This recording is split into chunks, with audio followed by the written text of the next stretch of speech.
by.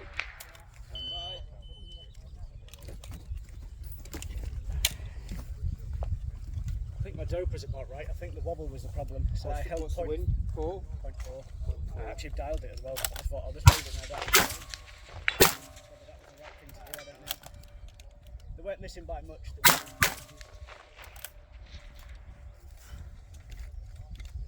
That's probably my inability to hold the rifle.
It's from the guys that fixed the chassis.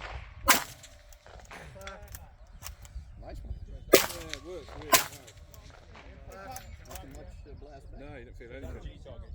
Yeah. Is it? Yeah, that I'm going to play with a 243 stalking rifle and this 243 rifle.